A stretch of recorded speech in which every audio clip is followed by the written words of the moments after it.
Yes, kanongere mbifurize ikaze njye ndi Emmanuel nk'ibisanzwe. Iyi ni Newsline Rwanda.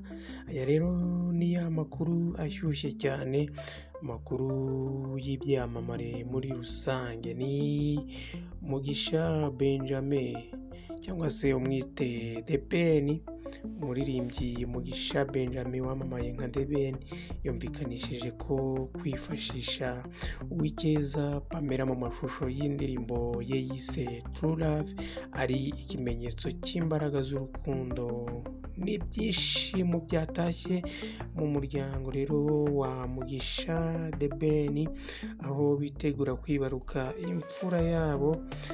Kabisa ni amashusho rero y'indirimbo yagiye hanze kuri uyu wa kane tariki 26 Ukuboza n'umwaka 2024, mu gihe habura iminsi mikeya The Ben agakora igitaramo cyo kumurika album ye yise Plenty Love. Rero mu gitaramo kizabera muri Beka Arena ku munsi w'itariki ya mbere ni Mutarama n'umwaka 2025.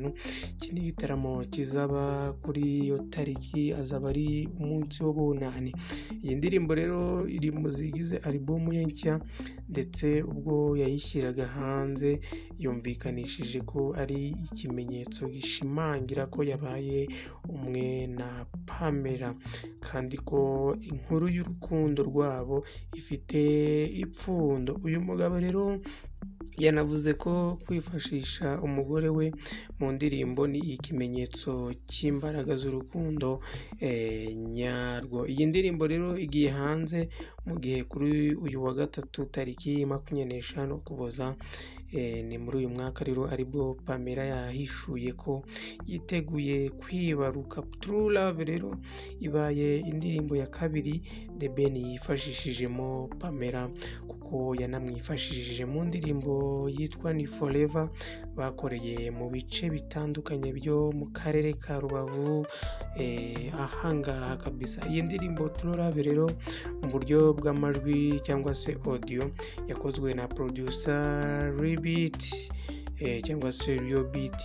Ni mu gihe rero amashusho yakozwe na John Elastit, ni nawe rero wakoze Ni Forever, yakorewe muri studio ya Country Music cyangwa Country Record, ari nayo yakorewemo Ni Forever. Ni mu gihe rero imyambaro The Ben na Pamela baserukanye muri indirimbo yahanzwe n'inzu y'imideri za Mateo cyangwa se Mateo ndetse na Fly Mama Africa. The Ben rero avuga ko The Ben avuga ko ku wa 24 Ugushyingo tariki 2019 aribwo bwa mbere yahuye na Pamela bahuriye mu mujyi wa Nairobi, ahantu mu gihugu cya Kenya. Avuga ko icyo gihe byabaye amagambo y'urukundo yari yuzuye mu mitima. Ati rero twari tumeze neza kabisa. Uyu muhanzi rero wamamaye mu ndirimbo zirimo Habibi avuga ko kuri uyu munsi inseko n'uburyo Pamela yamuganirizaga byasize ibyishimo by'urwibutso muri we adashobora kwibagirwa. Ati kuva kuri uriya munsi umutima ntiwari ukiri uwanjye, ahubwo wahise uba uwe. Rero mu magambo ya The Ben yo ati mu mwaka w'2019 ubwo twahuye tariki 24 Ugushyingo ni 2019 mu mutima w'umujyi wa Nairobi, Kenya, niho ururimi rw'urukundo rwambumbukiye. Ati ubwiza bwe bumurikiwe, ati n'ibijojoba by'imvura mwanyibye roho. Ni amagambo rero agiye akomeye cyane uyu musore yagiye asobanura. Pamela rero asobanura ko bwa mbere ahura na The Ben ari umunsi adashobora kuzibagirwa.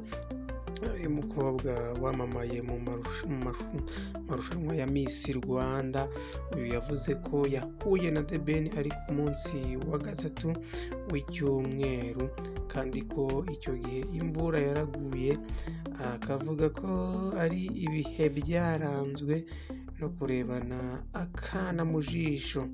Ati ijwi rye umuntu muri we ukuntu yanganirizaga mu bitwenge n'ukuntu yahumagara cyangwa se ibyubatse urukundo rwabo. Ni Pamela rero wavugaga ibyo byabaranze mu rukundo we na sheri we Pamela na The Ben. Rero ni mu gihe The Ben yitegura kuronshinga album kuri tariki ya mbere yo harani muri BK Arena. Ngende mwigurire amatike, kora subscribe rimwe utarayikora. Ngende